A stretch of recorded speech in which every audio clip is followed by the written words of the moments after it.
तारा आकाशातून पृथ्वीवर पडलेला मला दिसला. हां, योहान एक तारा पडताना पाहतोय. आता हा तारा म्हणजे हा तोच तारा आहे का जो तुटणं, आपण जे 4 तारे पडताना बघतोय तोच तारापैकीच एक भाग आहे का?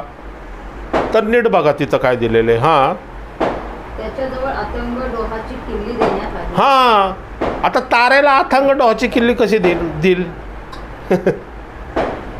म्हणजे हा तारा जो दिसतोय हा एक व्यक्ती असू शकतो, बरोबर आहे ना? कारण आपण पाहिलं की अब्राहमाच्या काळात परमेश्वराने काय सांगितलेलं आहे की ह्या ताऱ्यासारखी आकाशातले तारे पहा आणि ह्या ताऱ्यासारखी तुझी काय करेल मी? संतती करेल. म्हणजे परमेश्वर तारेची तुलना मनुष्याबरोबर या संततीबरोबर करतोय, बरोबर आहे ना? तसंच आहे हा जो तारा आहे. आणि आपण पाहतो की जे दूत असतात ह्यांनासुद्धा तारेच म्हटलेले, आकाशातले तारे म्हणून. पुढं पाहणार आहोत आपण 12व्या अध्यायामध्ये.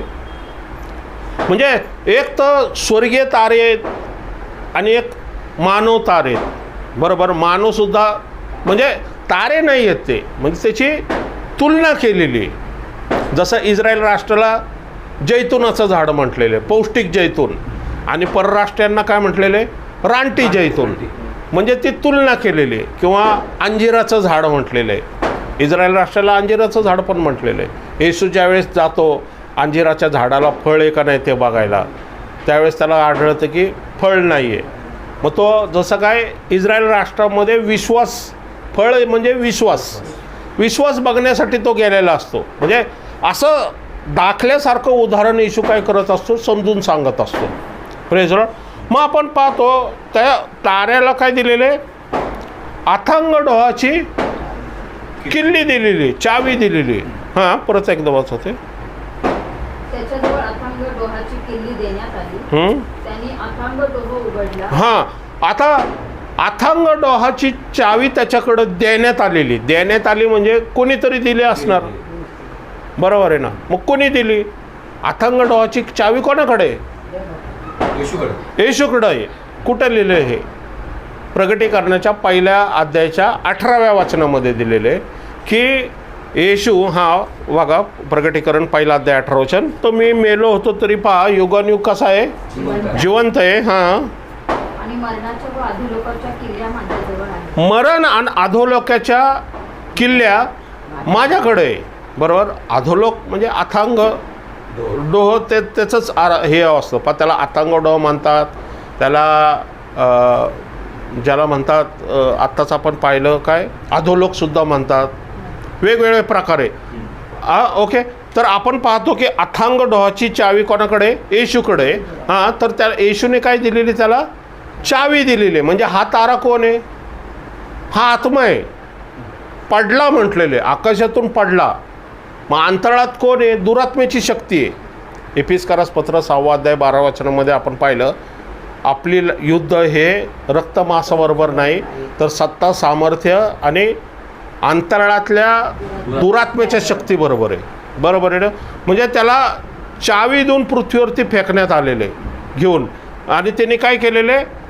म्हणजे हा तारा हा एफोसेस तारा नाही आहे, फिजिकल तारा नाही आहे, हा स्पिरिटचा तारा आहे, हा डोळ्याने न दिसणार आहे, बरोबर आहे ना? हां, अथांग डोहाची चावी दिली. हां, अथांग डोह उघडला याचा अर्थ बंद होता तो, बरोबर आहे ना? पूर्वी बंद होता, त्यांनी तो उघडला. म्हणजे अथांग डोहाला कुलूप लावण्यात येतं आहे. आध्यात्मिकरित्या आपण जसं घराला कुलूप लावतोय तसं परमेश्वराकडं असं काहीतरी कुलूप आहे जे अथांग डोह बंद करू शकतं.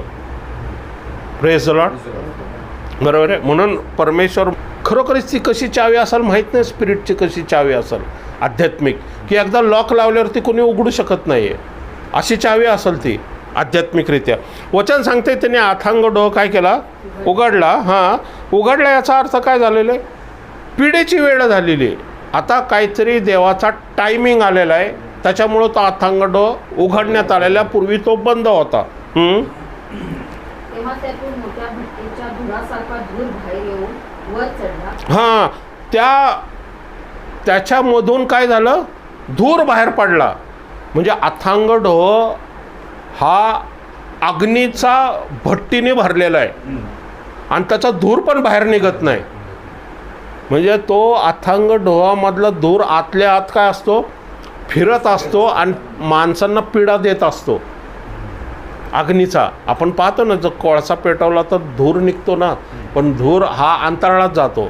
पण समजा घरात आपण शिगडी पेटवली आणि सगळं चारी बाजूनी समजा बंद आहे, तर आतल्यात ते धूर फिरणार, कार्बन डायऑक्साईड, पण ते घातक येते शरीराला. तसंच आहे आता अथांग डोहामध्ये काय माणसं नसणार, आत्मे असणार. पण या आत्म्यांना त्या धुराच्या भट्टीमध्ये ठेवलेले, अग्नी आणि धूर आहे तिथं. म्हणजे त्या लोक पीडा भोगत असणार तिथं, बरोबर आहे. तो उघडल्यावरती काय सांगितलेलं आहे की त्याचा धूर बाहेर येऊन वर चढला, अंतराळात गेला तो. ओके, आता हे स्पिरिच्युअली गोष्टी आहेत. हां, आणि त्या डोहातल्या धुराने सूर्य व अंतराळ ही अंधकारमय झाली. याचा अर्थ काय पहा, तिथं अंधकारमय जे आहे ना, हे जे चौथ्या कारणामधलं जे अंधकारमय आहे ना, तसं अंधकारमय नाही आहे, हे स्पिरिच्युअली अंधकारमय. ज्वालामुखीचा उद्रेक झाला चौथा कारणा, त्यावेळेस वचन सांगतं 1/3 सूर्यावरती, 1/3 चंद्रावरती आणि 1/3 ताऱ्यावरती प्रकाश दिसू नये म्हणून काय झालं, अंधकार झालंय, असं चौथा कारणाचं सांगितलंय. पण इथं काय सांगितलंय, हा भट्टीचा धूर चढल्यामुळं अंधकारमय झालंय. याचा अर्थ आत्मे बाहेर आलेत आणि आत्म्यांनी ते परिसर कव्हर केला आहे. तो कळतंय तुम्हाला. अंधकारमय याचा अर्थ फिजिकल अंधकार नाही आहे, स्पिरिच्युअली अंधकार आहे. म्हणजे आध्यात्मिक शक्ती जे सैतानाचे दुरात्मे आता अथांग डोहातून पृथ्वीवरती एका उद्देशासाठी, एका पर्पजसाठी आलेले आहेत, ते भट्टीतून आलेले आहेत. धूर त्यांनी सहन केलेले असे ते त्यांना बंद करून ठेवण्यात आले. म्हणजे जसं काय तुरुंगात बंद होते ते आता पॅरलवरती आलेले आहेत ते बाहेर. कळतंय का तुम्हाला. म्हणजे ते चिडलेले असणार सगळे ते. हां, त्या धुरातून टोळ निघून पृथ्वीवर उतरले. हां, आता ह्यांचे चेहरे कसे आहेत, टोळासारखे आहेत. हे जे आहेत ना, हे टोळासारखे योहान त्यांना पाहतोय अशुद्ध शक्तीला. हां हां, त्यास पृथ्वीवरील विंचवासारखी शक्ती देण्यात आली. हां, टोळासारखे, पण त्यांना शक्ती कसली देण्यात आली, विंचवासारखी शक्ती देण्यात आलेली त्यांना. त्यास असे सांगण्यात आले की पृथ्वीवरील गवताला. हां, आता नीट लक्षात घ्या, हे जे टोळ आहे आणि त्यांना काय देण्यात आली, विंचवासारखी शक्ती देण्यात आते. हे मानवी बुद्धीने समजण्यासारखं नाही आहे. पण येशू म्हणतो साप व विंचू तुडवण्याचा अधिकार तुम्हाला देण्यात आलेला आहे. म्हणजे याचा अर्थ अशुद्ध शक्ती ही साप आणि विंचूसारखीच आहे. कारण सैतानाने सुद्धा सापाच्या शरीरामध्ये शिरून हवेला काय केलेलं आहे, फसवलेलं आहे, मोह घातलेला आहे. आणि नंतर सैतानाला आजगर पण पुढं म्हटलेलं आहे, किंवा एदेन बागेतलं सर्प पण म्हटलेलं आहे, बरोबर. आणि विंचू, आणि इथं विंचूची उपमा दिलेली आहे, बरोबर. की हे विंचूचं काम काय आहे, डसणं, या विष आपल्या शरीरातून मानवाच्या शरीरात टाकणं. म्हणजे विषारी योजना, या स्वभाव, या मनोवृत्ती, सैतानी मनोवृत्ती ही माणसामध्ये पेरणं, या माणसाला मोहित करणं, या माणसाच्या विचार कल्पनावरती हल्ला करणं सैतानी विचार कल्पनाने. अशा प्रकारे हे विंचवाचं प्रतीक आहे.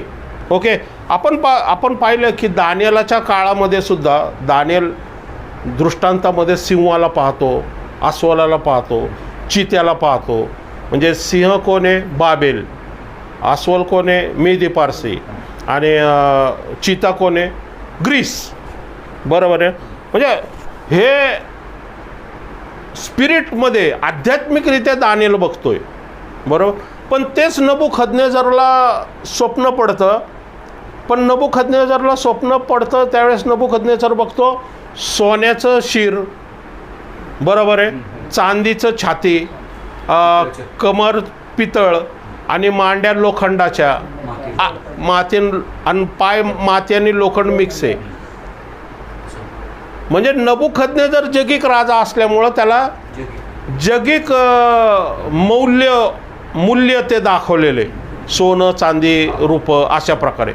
पण दानिएलाला ते आध्यात्मिक दाखवलेले की बाबेलचा राजा हा सिंहासारखा आहे, तर मेदी पारसी हा अस्वलासारखा आहे, आणि ते समुद्रातून वर येताना दाखवलेले.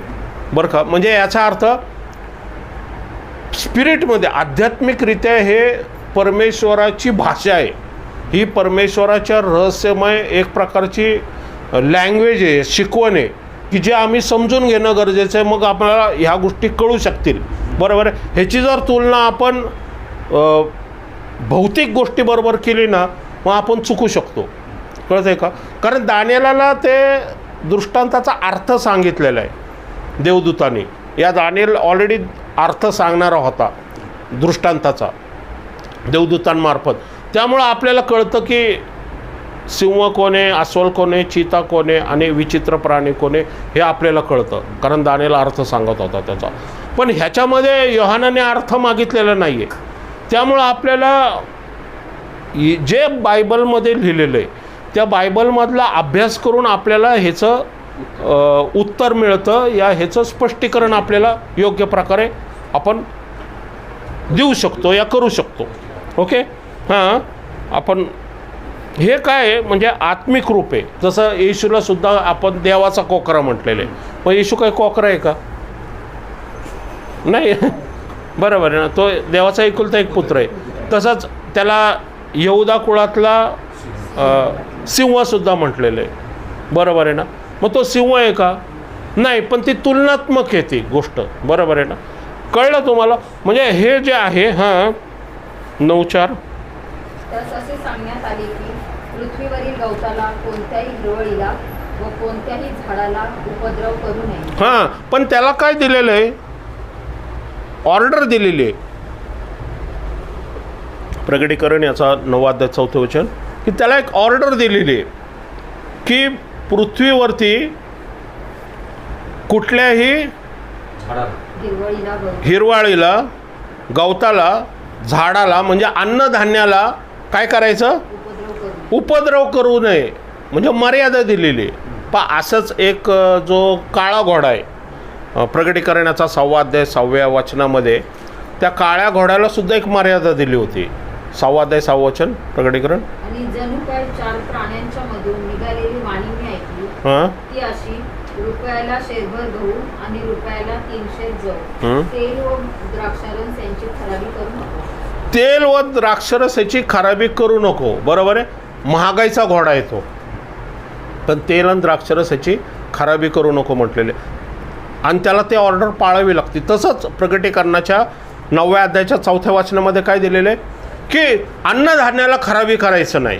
बरोबर. त्याचा एक उद्देश आहे, कारण ह्याचं स्वरूप टोळासारखं आहे. बरोबर आहे. आणि टोळ काय करतो? अन्नधान्याची नासाडी करतो. बरोबर. हे फिजिकल टोळ नाही आहेत, हे स्पिरिच्युअल आहेत, आत्मिक लोक आहे. म्हणजे सैतान काय करू शकतो? हल्ला पण करू शकतो स्पिरिच्युअलीरित्या अन्नधान्यावरती. रोगराई आणू शकतो, दुष्काळ आणू शकतो, या अतिवृष्टी आणू शकतो, जेणेकरून अन्नधान्याचा नाश होऊ शकतो. बरोबर आहे ना. ओके. हां, तर ज्या माणसाच्या कपाळावर देवाचा शिक्का नाही, ज्या माणसाच्या कपाळावर देवाचा शिक्का नाही, म्हणजे देवाचा शिक्का कोणावरती आहे? 1,44,000 आणि 2 संदेष्टे जे प्रकटीकरणाच्या 7व्या अध्यायामध्ये आपण पाहिलेले. बरोबर. देवाचा शिक्का म्हणजे पवित्र आत्म्याचा शिक्का, म्हणजे येशूचं नाव आणि परमेश्वराचं नाव. ते आत्मिक आपल्याला जरी जगी दिसत नसलं तरी आत्मिक देवदूतांना, या अशुद्ध शक्तीला ते दिसतं की ह्या व्यक्तीच्या कपाळावरती देवाचं नाव आणि शिक्का मारण्यात आलेला आहे. हां, ज्या कपाळावर देवाचा शिक्का नाही त्यांना मात्र उपद्रव करावा. त्यांना मात्र उपद्रव करावा. Praise the Lord. म्हणजे ज्यांच्यावरती शिक्का आहे त्यांच्या पाठीमागं कोण आहे? परमेश्वर आहे. एंजल त्यांचं प्रोटेक्शन करतोय, त्यांच्या भोवती कुंपण आहे. Praise the lord. सैतानी आत्म्यस्थित दिसतं. Praise the lord. आणि देवाचे धन्यवाद मागो की आज आपल्या धनसंपत्ती भोवती, आपल्या नोकरी धंद्यावरती, आपल्या आरोग्यावरती, कुटुंबावरती, चर्चवरती काय केलेले परमेश्वराने अशा प्रकारे कुंपण घातलेलं आहे. बरोबर. आणि हे कुंपण घातल्यामुळं आज आपल्याला काय आहे, आपण ह्या काळामध्ये जगत आहोत आणि ह्या काळामध्ये प्रोटेक्टेड आहोत आणि आशीर्वादित आहोत आणि आरोग्यदायक आहोत. Praise Lord. म्हणून परमेश्वराचे धन्यवाद की त्याने आज ह्या भयान परिस्थितीमध्ये सुद्धा जगामध्ये चालत असताना आज देवाने काय केलेलं आहे, आपल्याला संरक्षण दिलेलं आहे. कठीण होते.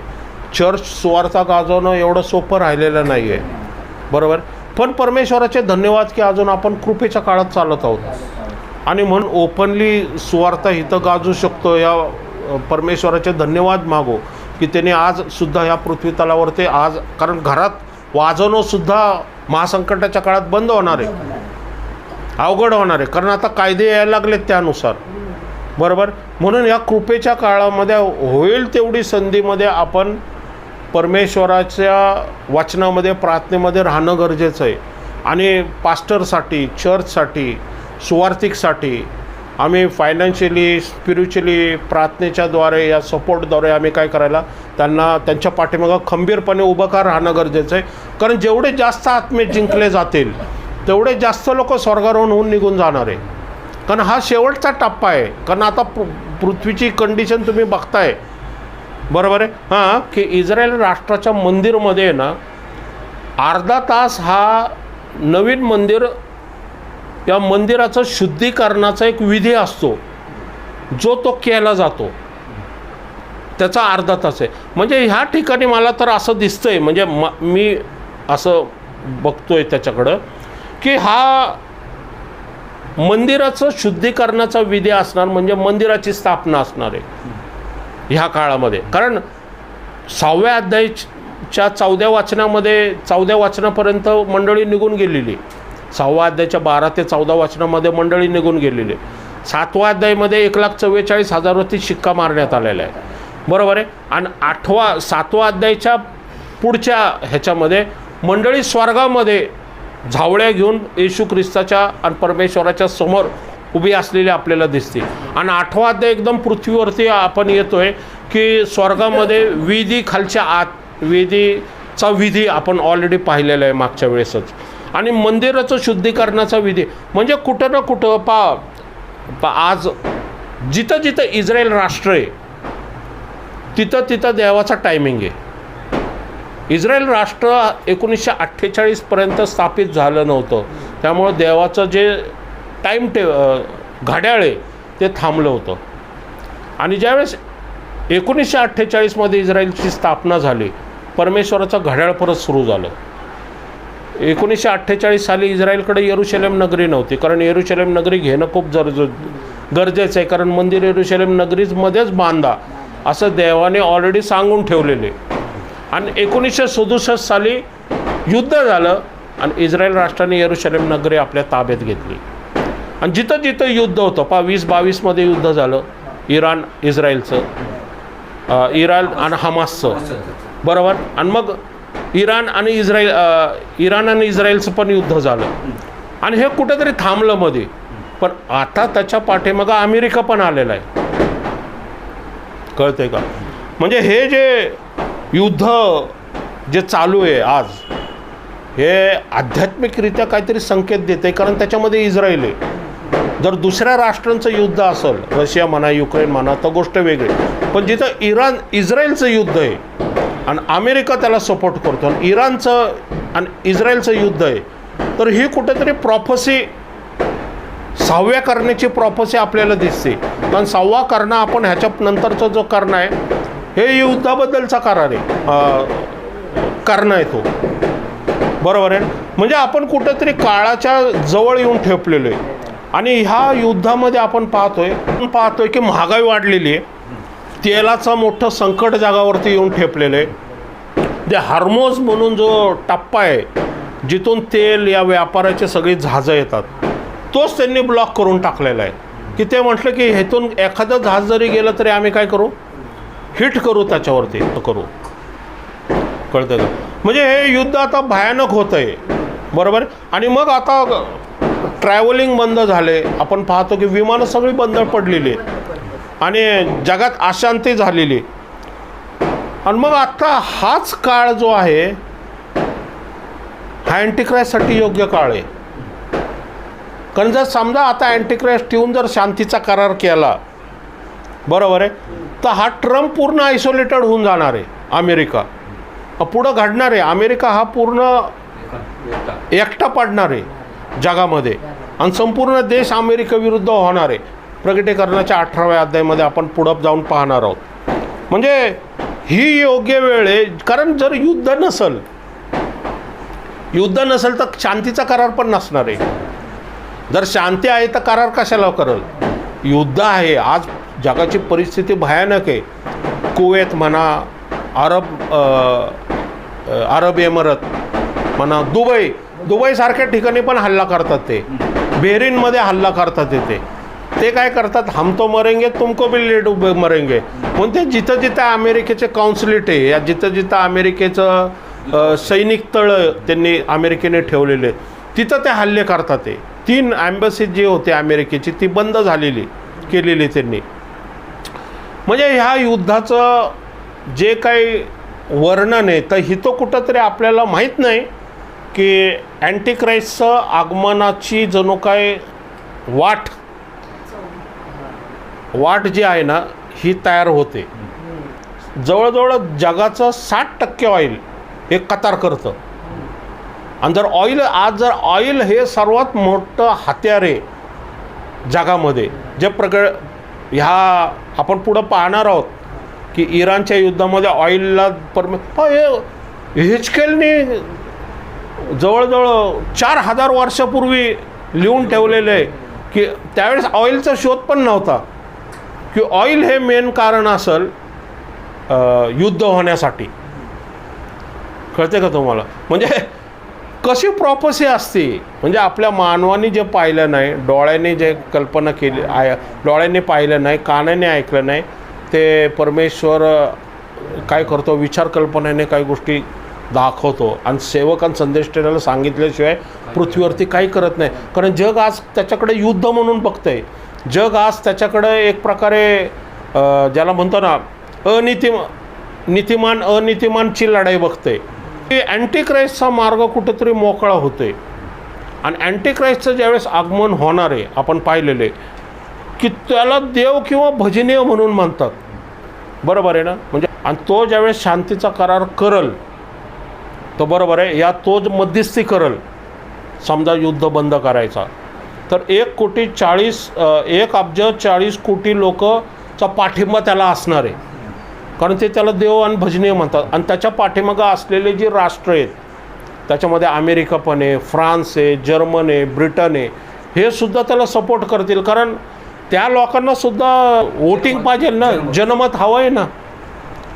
एवढा मोठ्या ह्याला लीडरला ते असंच ऐकणार नाही असं नाही आहे. त्याचं प्रेशर असणार आहे, ज्या लोकांचं प्रेशर असणार आहे. आणि शांतीचा करार करतो म्हटल्यावरती हा इराण आणि इस्रायलमध्ये जर शांतीचा करार झाला तर त्या करारामध्ये तो काय करेल की मंदिराची अर्धा तास जो तिथं दिलेला आहे 8:1 मध्ये अर्धा तास जो दिलेला आहे, हा अर्धा तास म्हणजे मंदिराची शुद्धीकरणाची स्थापना असेल. म्हणजे तो काय सांगेल की जी गाझापट्टी जी उद्ध्वस्त केलेली आहे, बरोबर आहे ना, या गाझापट्टीला रिबिल्ड करा, पुनर्वसन करा आणि वेगळी कंट्री म्हणून मान्यता देतील ते. आणि जे इस्रायल राष्ट्राला काय करेल, मंदिरासाठी तो मार्ग मोकळा करेल. आणि आज इस्रायल राष्ट्राला मंदिराची गरज आहे. Praise the Lord. 2000 वर्षे इस्रायल राष्ट्र मंदिराची वाट बघत आहे. आणि मंदिर ही त्यांच्यासाठी प्राथमिक आध्यात्मिक गरज आहे त्यांची. कारण पापाची क्षमा फक्त मंदिरामध्येच होते आणि आजपर्यंत मंदिर स्थापन झालेलं नाही आहे. त्यामुळं पापाची क्षमेसाठी अजून ते वाट बघतात. ते आता कशी पापाची क्षमा होती त्यांची काय त्यांनाच माहिती आहे, बरोबर. पण आपल्यासाठी ऑलरेडी कोकरा वाजला गेलेला आहे क्रूस खांबावरती. आपल्या पापाची क्षमा झालेली आहे, बरोबर आहे. आणि म्हणून ना परमेश्वर म्हणाल तुम्ही मंदिर खेळत बसा, मी माझ्या मंडळीला घेऊन जातो. का? कारण मानवाचं शरीरच आता देवाचं मंदिर आहे. पण किती अद्भुत आहे, परमेश्वराने आपलं प्रतिरूप काय केलेलं आहे की त्याला मंदिर बनवलं. आदाम म्हणजे देवाचं मंदिर होता, बरोबर, की परमेश्वराला त्याच्यामध्ये येऊन वास करायचं होतं पवित्र आत्म्याच्या द्वारे. Praise the Lord. कळतंय तुम्हाला? पण हे येशू ख्रिस्त आल्यावरती आपल्याला कळलं की देवाचं म्हणजे पवित्र येशू ख्रिस्तानंतर ज्यावेळेस पवित्र आत्मा आला त्यावेळेस पाऊल लिहितोय की तुमचं शरीर हे देवाचं मंदिर आहे. त्यावेळेस आपले डोळे उघडतात आध्यात्मिक. अरे बरोबर, पवित्र आत्मा आमच्यामध्ये राहायला आला, याचा अर्थ काय झालं, आता आमचं शरीरच देवाचं मंदिर झालं. ही देवाची योजना आदमापासून होती, बरोबर आहे ना. Praise the Lord. पण ते शरीर तेवढं शुद्ध नव्हतं, कारण त्याला येशूच्या रक्ताची गरज हवी. तो शरीर म्हणण्यापेक्षा आत्मा, तो आत्मा तेवढा शुद्ध नव्हता, त्याला येशूच्या रक्ताची गरज हवी होती. ज्यावेळेस त्याचा आत्मा शुद्ध होणार होता आणि नवीन जन्म होणार होता मनुष्याचा. Praise the lord. ओके, आपण जाऊया त्याचंच प्रकटीकरणाचा 9वा अध्याय 5वं वचन. त्यांना जीवे मारण्याचे त्याच्याकडे सोपवले नव्हते, तर फक्त 5 महिने पिढ्या देण्याचे सोपविले होते. हां, आता ही पॅन्डेमिक पिढा असणार आहे. जसं कोरोनाची पिढा आली ना, तशी प्रकारे ही जगामध्ये असणारी पिढा आहे. कारण वचन सांगते तिथं की हे संपूर्ण पृथ्वीवरती पसरणार आहेत, हे अथांग उघडल्यानंतर, हे अशुद्ध शक्ती, बरोबर आहे. आणि मग त्यांना काय दिलेलं आहे, माणसांना मारायचं नाही आहे. करोनामध्ये तरी माणसं मरत होती व्हायरस इन्फेक्शनने, पण ह्याच्यामध्ये काय, माणसांना मारायचं नाही आहे. हां, तर फक्त 5 महिने पिढ्या देण्याचे सोपविले होते. 5 महिने पिढा द्यायची आहे त्यांना. Praise the Lord. हां, ती पिढा कशी आहे, त्यापासून होणारी पिढा विंचू माणसाला नांगी मारतो तेव्हा त्याला होणाऱ्या पिढेसारखी होती. ती पिढा कशी असणार आहे की विंचू माणसाला जशी नांगी मारतो ना, तर कसं होतं शरीरामध्ये, आग होती सगळी, बरोबर आहे ना, तशी ती पिढा असणार आहे. हां, त्या दिवसात माणसे मरणाची संधी शोधतील तरी ती त्यांना येणार नाही, मरावयाची उत्कंठा धरतील तरी मरण त्यांच्यापासून दूर पडेल. Praise the Lord. 5 महिने संपूर्ण जग मरण येणार नाही. एखाद्याने बाबा वरून उडी मारली तर गोष्ट वेगळी, बरोबर आहे, पण फिजिकल मरण नसणार आहे तिथं. बरं कसे माहिती आहे का की करोनासाठी तरी जोपर्यंत ते वॅक्सिन शोधण्यात आलं नव्हतं त्यावेळेस अनेक लोक मेली ना. आणि आज काही लोक म्हणतात त्या वॅक्सिनचा काही दुष्परिणाम पण व्हायला लागला. आता काय आहे, काय होतं आहे का नाही मला माहीत नाही आता. पण हे आत्मिक आहे, बरोबर आहे ना. त्यामुळे डॉक्टर शोधतील पण त्यांना काहीच कळणार नाही. आज अशुद्ध शक्तीने पीडित जर व्यक्ती आहे तर डॉक्टर म्हणतात हा मानसिक आजारी आहे, बरोबर आहे ना. तर मानसिक आजारी म्हटल्यानंतर मग ते मानसिकतेने शोध करतात. अरे पण तो अशुद्ध आत्मा आहे ना. अशुद्ध आत्मा काय एक्सरेमधून दिसणार आहे का तुम्हाला, बरोबर आहे. तो जास्त जवळ गेला तर त्या डॉक्टरलाच पाछाडल तो. म्हणजे ह्याचा शोध घेत असताना म्हणजे मनुष्य किती स्वतःच्या बुद्धीवरती अवलंबून आहे की त्याला वाटतं की माझ्या बुद्धीने मी जगी गोष्टी सगळं ओळखू शकतो आणि सगळ्याचे रेमेडीला काय म्हणतो, उपाय मी करू शकतो, बरोबर. पण ही जी पिढा असणार आहे संपूर्ण जगामध्ये असणार आहे, पण त्याच्यात मरण नसणार आहे. पण 5 महिने रात्रंदिवस आग होणार आहे ते. आता कशा प्रकारची पिढा असणार आहे बघा त्यात.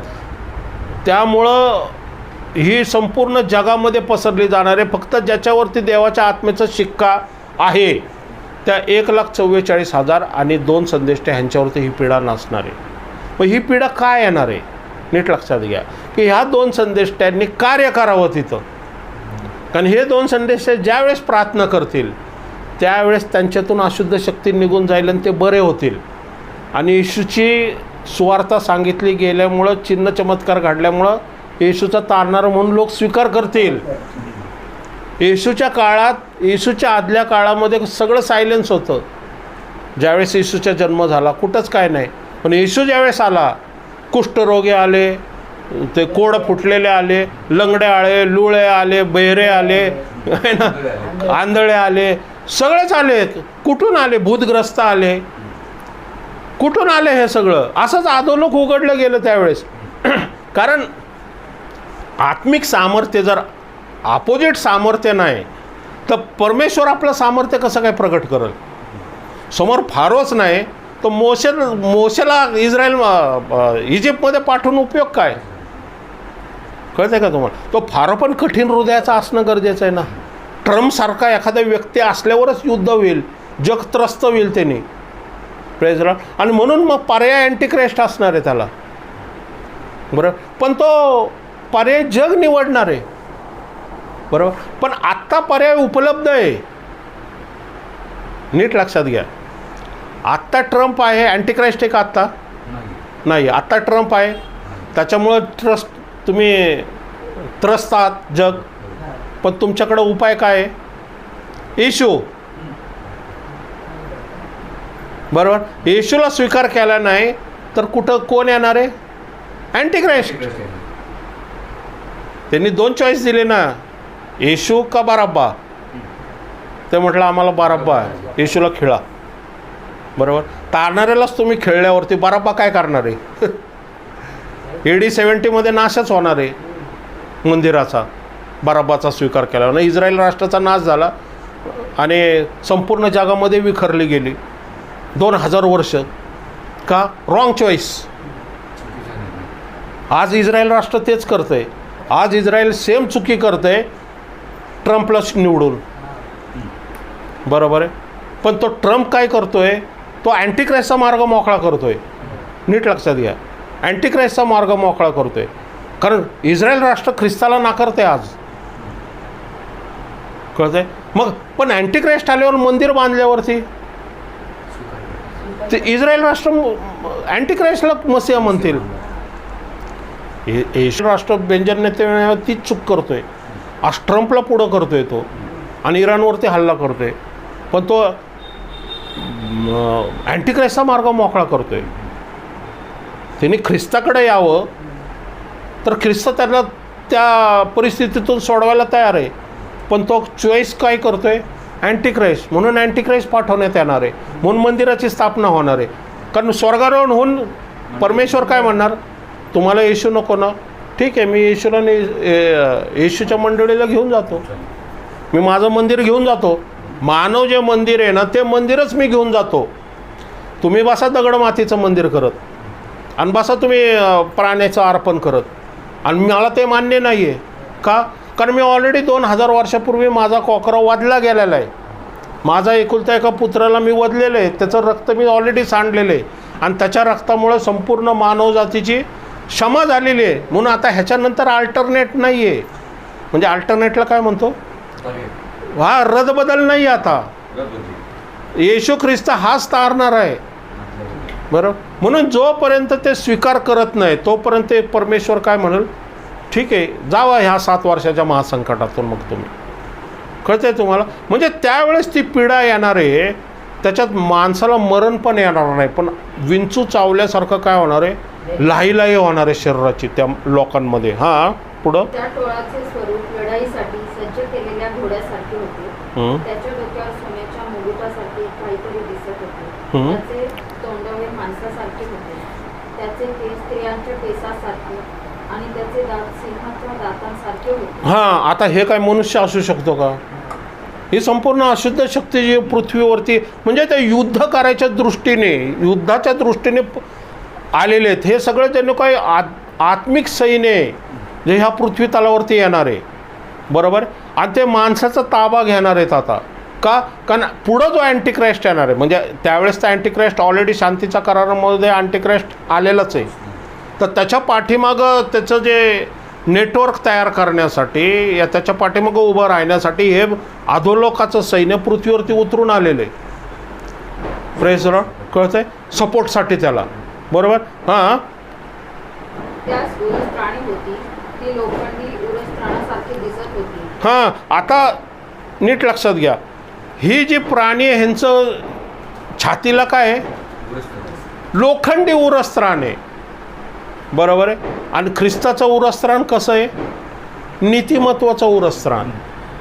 लोखंडी उरस्त्राण म्हणजे कसलं आहे? कठीण अंतकरणाची, बरोबर आहे. अनीतीची उरस्त्राण आहे ती. ह्या लोखंडी अंतकरणामध्ये म्हणजे त्याच्यामध्ये व्यभिचार आहे, जारकर्म आहे, पाप आहे, मूर्तीपूजा आहे, ज्याला म्हणतो भीती आहे, सर्व जे सैतानाचे शारीरिक जे कर्म आहे, देहाची जे कर्म आहेत ना, ते सर्व त्या आत्म्यामध्ये आहेत, जे माणसामध्ये येऊन ते काम करतात आणि माणसामध्ये ते देहाची कर्म फेरतात. सैतान मोह घालतो ना हवेला, मोह घालतो. काय करतो? आज्ञाभंग करण्याचा मोह घालतो. म्हणजे हे कोण आहेत? आज्ञाभंग करण्याचं. कारण नंबर 66 सिस्टम आता पृथ्वीवरती अँटिक्राइस्ट सुरू करणार आहे, तर त्याच्यासाठी ऑलरेडी तयारी होणार आहे. Praise Lord. म्हणजे हे जे युद्ध चाललेलं आहे आत्ताचं, हे आणायचे चाललेलं नाही आहे. आता काळाचे एवढं जवळ आलेलं आहे की माहीत नाही कदाचित की अँटिक्राइस्टचं प्रगट होण्याची वेळ पण येणार आहे. पण अँटिक्राइस्टचं प्रगट होणं आणि आपलं रॅप्चर होणं हे अत्यंत जवळ आहे. Praise Lord. कारण आपण अँटिक्राइस्टच्या काळात राहणार नाही आहे. Praise Lord. बरोबर आहे. हां, त्यास उरस्त्राणी होती ती लोखंडी उरस्त्राणासारखी दिसत होती. हां, आणि त्यांच्या पंखाचा आवाज लढाई धावणाऱ्या अनेक घोड्यांच्या रथाच्या आवाजासारखा. हां, म्हणजे हे जो काही सैन्य आहेत, बरोबर आहे. हे आत्मिकरित्या योहान बघतोय की अशुद्ध शक्ती कशा प्रकारची दिसतीये, बरोबर आहे ना. पण म्हणून म्हटलं ना, साप आणि विंचू तुडवण्याचा अधिकार मी तुम्हाला देतो. म्हणजे साप विंचू कोण आहे? अशुद्ध शक्ती आहे. Praise Lord. हां, त्यास विंचवासारखी शेपटे व नांग्या आहे. हां, पण तसं आपण पाहिलं की या यहूदा इस्करियोतला सुद्धा काय म्हटलेलं आहे? नाशाचा पुत्र, बरोबर आहे ना. जो घात करायला, येशूचा घात करायला. सैतान कशाला आलेला आहे? घात करायला, नाश करायला आणि चोरी करायला आहे. Praise Lord. बरोबर. आणि ही लोक कशाला उतरलेली आहेत? अधोलोक, नाश करायला, घात करायला, बरोबर. कारण ते पीडा देणार आहेत पहिल्यांदा. Praise Lord. बरोबर. आणि ह्या थवेच्या थवे आलेले आहेत, योहान पाहतोय. म्हणजे त्यांची तुलना नाही आहे, गणना नाही. आता जसं प्रगटीकरणाच्या 5व्या अध्यायामध्ये बघतो आपण, सहस्राच्या सहस्रण, अब्जवधीच्या अब्ज येशू ख्रिस्ताला नमन करतात. ते पहा प्रगटीकरणाच्या 5व्या अध्यायामध्ये. वडील यांच्याभोवती अनेक देवदूतांची वाणी ऐकू आली. कितवं येते? 11वं. हां. आणि त्यांची संख्या आयुक्तांची आयुक्ते व सहस्रांची सहस्त्रे. आयुक्ताच्या आयुक्त आणि सहस्राच्या सहस्त्र गुणिले सहस्त्र एवढे सैन्य देवाच्या पाठीमागे आहेत, बरोबर. पण सैतानाचे पण सैन्य आहे ना. मग हे सगळं सैतानाचे सैन्य पृथ्वीवरती उतरलेले आहेत की ते घोड्याच्या रथासारखे सैन्य पृथ्वीवरती आलेले आहेत. म्हणजे महासंकटाच्या काळात हे सैन्य पृथ्वीवरती काम करणार आहेत. कारण कृपा निघून गेलेली आहे. नीट लक्षात घ्या, कृपा निघून गेलेली आहे. आता अधोलोक बंद आहे. अधोलोक बंद असून सुद्धा एवढी मारामारी, एवढा सैताना, एवढा सुवार्थेला विरोध आहे, एवढा येशूच्या सेवकाला विरोध होतो आहे, बरोबर. कायदे बनतात आहे आणि येशूची सुवार्थ सांगणं कठीण आहे. पण ज्या वेळेस कृपेचा काळ निघून जाईल, बरोबर आहे ना, आणि अधोलोक उघडला जाईल, त्यावेळेस काय परिस्थिती असेल पा विचार कल्पनेच्या पलीकडची आहे. तुम्ही घरामध्ये सुद्धा पा कसं आहे माहिती का, तुम्ही कोण आहात ना हे सांगायची गरज नाही आता. कारण तुमच्या आधार कार्डामध्ये ऑलरेडी माहिती आहे की तुम्ही कुठल्या धर्माचे आहात, बरोबर. तुमची संपत्ती, घर, नोकरी, धंदा सगळं ऑलरेडी माहिती आहे. आणि तुम्ही काय चॅट करता फोनमध्ये ते सुद्धा माहिती आहे सगळं लोकांना. ते सुद्धा शोधून काढ. तुमचं ज्याला म्हणतो कुठं आहात तुम्ही ते सुद्धा शोधून काढू शकतो, बरोबर आहे. काय म्हणतात त्याला? Tracking tracker. ते कुठे जरी कोपऱ्यात जरी लापला तरी ते फोन ट्रॅकिंग करून पकडू शकतो, बरोबर. म्हणून हे CCTV कसे काय हे CCTV आले अचानक, बरोबर. म्हणजे ज्यावेळेस आता विचार करा तुम्ही, ही जी ट्रॅकिंग ज्यावेळेस हातावरती आणि कपाळावरती येईल, तो व्यक्ती लपून राहणार का? कळत आहे तुम्हाला? मग सैतान त्याचा अँटिक्राइस्ट वास्तल तसा वापर करू शकतो त्याचा. बरं, तो गुलाम होऊन जाणार. कारण हे अशुद्ध शक्ती ह्या लोकांच्या अंतःकरणाचा ताबा घेण्यासाठीच पृथ्वीवरती उतरून आलेले आहेत. पण दिसतं तेवढं सोपं नाही. पुढं आध्यात्मिक युद्ध आहे हे पुढं. कारण आज ज्यावेळेस पवित्र आत्मा उतरून येतो, आपण गाणं गावतो, आपण स्तुती आराधना करतो, आपण आत्म्याने भरून जातो, अन्य भाषा बोलतो आपण. कारण अन्य भाषा बोलतो आपल्याला माहिती आहे ही माझ्या आईने शिकवलेलं नाही, शाळेत शिकवलेलं नाही, मी आतून ॲटोमॅटिक येते. कारण पवित्र आत्मा मला ती भाषा देतो आहे. म्हणजे कोणतरी आत्मा आहे जो माझा आत्मा नाही आहे, तो देवाचा आत्मा आहे. तसंच जर सैतानाचा आत्मा एखाद्या व्यक्तीच्या आतमध्ये ह्या काळामध्ये जाणार आहे 66 नंबर घेतल्यानंतर, ती व्यक्ती कशी असेल? थोडा विचार करा. कारण वचन सांगते की ते मानवाचं शरीर घर करतात.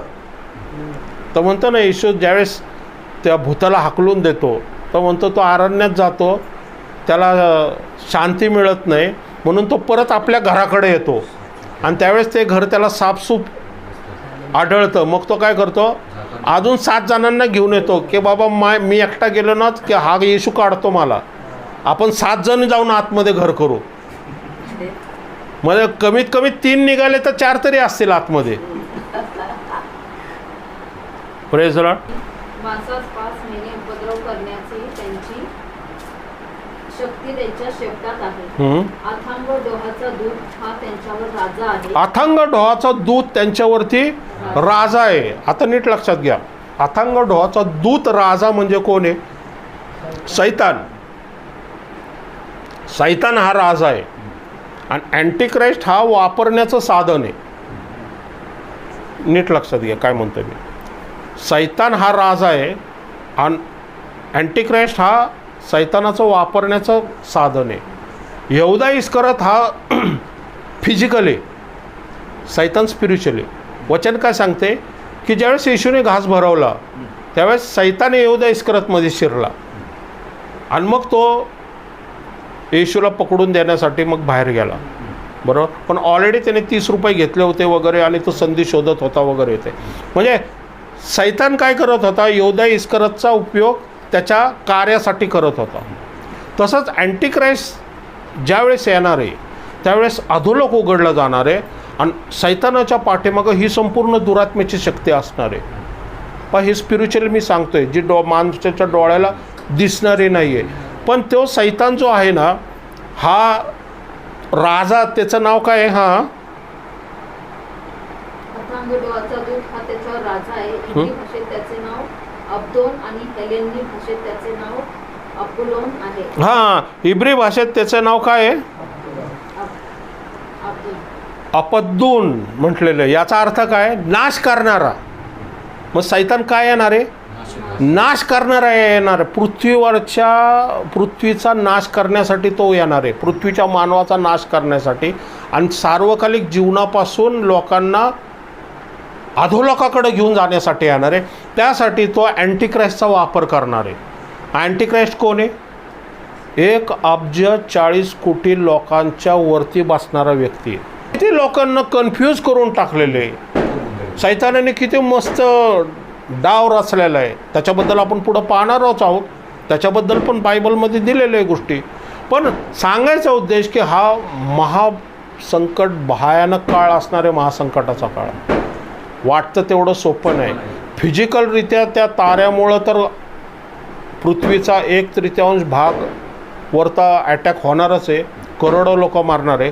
पण स्पिरिच्युअलीरित्या सुद्धा 5 महिने पॅन्डेमिकसारखी पिढा संपूर्ण जगावरती होणार आहे. आणि त्याच्यातून सुटका कोणाची नाही आहे. त्याच्यातून सुटका फक्त ज्याच्या डोक्यावरती कपाळावरती शिक्का आहे त्यांचीच होणार आहे. आणि ते फक्त 2 संदेष्टे असणार आहे. म्हणजे 2 संदेष्टे ज्या ठिकाणी जातील तिथल्या लोकांची फक्त सुटका ते करू शकतील. जर इंडियात आले तर होईल, कारण पवित्र आत्माच नसणार आहे त्यावेळेस. पुढं अजून अवघड असणार आहे. म्हणून आत्ताच आपण स्वर्गारोहण होऊन निघून जाणं ह्याच्यातच आपलं भलाई आहे. Praise the lord. आणि म्हणून कारण हे जे युद्ध आहे चाललेले, मला तरी आत्म्यामध्ये एवढं वाटतंय की खूप हे युद्ध म्हणजे अँटिक्राइस्टचं ॲपियरचं युद्ध असं आहे असं मला वाटतंय. माहीत नाही आहे का नाही, मला माहीत नाही. म्हणजे खरं आहे का नाही मला, म्हणजे आत्मिकरित्या आहे, पण आत्मिकरित्या मला वाटतं की हे अँटिक्राइस्टचं प्रगट होण्याचंच युद्ध दिसतं आहे. कारण अमेरिका, इस्रायल आणि इराण हे जे ट्रँगल जो आहे ना, हा एक विचित्र ट्रँगल आहे, कधी न घडून येणारा ट्रँगल आहे. आणि हा डायरेक्ट अटॅक आहे आणि त्याच्यामुळं अख्खं जग सफर करतं आहे. पहा ना, आता जर अँटिक्राइस्ट आला आणि शांती केली तर अख्ख्या जगाची लोक त्याला काय त्याला म्हणतील, मसीहाच म्हणतील ना. आणि इस्रायलचं मंदिर जर त्यांनी बांधलं तर मग तो मसीहाच होणार. आणि एलिया त्याच्या विरुद्ध जाणार आहे. एलिया म्हणणार हा अँटिक्राइस्ट आहे, आणि मग ते एलियाच्या अपोजिट जातील. कारण त्यांना येशू ख्रिस्त नको आहे. कारण एलिया येशू प्रीच करतोय आणि अँटिक्राइस्ट येशू विरुद्ध प्रीच करतोय. पण अँटिक्राइस्ट इस्रायलच्या बाजूने उभा आहे, बरोबर. म्हणून ते अँटिक्राइस्टला काय करतील, सपोर्ट करतील आणि खऱ्या एलियाला विरोध करतील. पण ट्रम्प हा इनडायरेक्टली अँटिक्राइस्टला मदत करण्यासाठी दरवाजा मोकळा करतोय. कळतंय तुम्हाला. कारण जर अमेरिकेने पहा, एक गोष्ट लक्षात ठेवा, अमेरिकेने जर अटॅक केला नसताना इस्रायलची हिंमत नाही एकट्याने इराणवरती अटॅक करायचा. कारण इस्रायलकडं तेवढी संपत्ती आहे, तेवढी पॉवर पण नाही आहे. संपत्ती आहे पण तेवढे मिसाईल्स आणि पॉवर नाही आहेत जे अमेरिका पुरवतोय त्याला. कळतंय का तुम्हाला. म्हणून अमेरिका खंबीर पहा, अमेरिका इस्रायलच्या पाठीमागं उभा आहे, बरं. पहा, इस्रायलने जर आयतुल्लाला उडवलं असतं ना तर सगळे तुटून पडले असते इस्रायलवरती. पण आज अमेरिका आहे म्हणून तो खोमेनीला उडवलं तरी सगळे शांत आहेत. थोडं इकडं तिकडं छुटपुट झालं, अहो तो सर्वोच्च नेता आहे, कारण अमेरिका आहे. पण कुठं चाललंय जग, बरोबर आहे ना. पण म्हणजे हा ट्रम्प कोण आहे, हा खरोखरी शेवटचा कारण आहे ना, नाही का नाही. तो दिसतोय आपल्याला. आपण त्याबद्दलच म्हटलं होतं 1 वर्षापूर्वीच आपण म्हटलं हा शेवटचा कारण आहे. तो मार्गच नीट करतोय अँटिक्राइस्टचा. हे नाही हो. प्रार्थना करूया आपण.